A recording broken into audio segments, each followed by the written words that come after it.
Meu nome é Isabelle Ruiz, acabei de graduate em facultad de SSISTEM, de specialization de technology and engineering. O SSISTEM está a base de problemas com diferentes countries nanting, pero mais specialized para island context, de sustainability context as well. My topic is the feasibility of offshore wind energy na Aruba.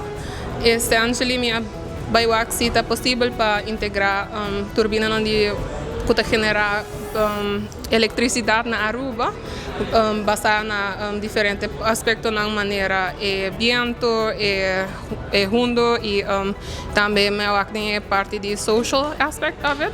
Dus me com gente não tá receber ideia de offshore wind turbine.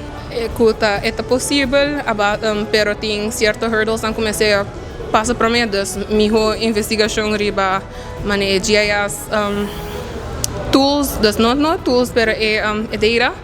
E bom, se busca fundings e involucrar a comunidade para assim não nota assim resistente na ideia. O governo a indicar que na 2030 não chega 50% de energia renovável. Dus met de keren in parte di governo nang me support gewoon push pa passa. Minuto bisa ku esa kita echt a solution. Met de keren ku ting mas kos nang kulo por hasi. Mane ting solar panels alternatives, ting wind turbines na ribadak, pero esa kita tami onderzoek kumasi. Dus go to the drawing boards.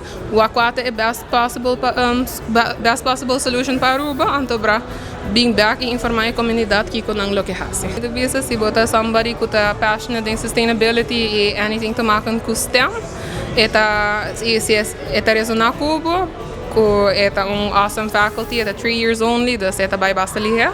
Well, me tem de visa danke na mi ouders na mi pareja e mio.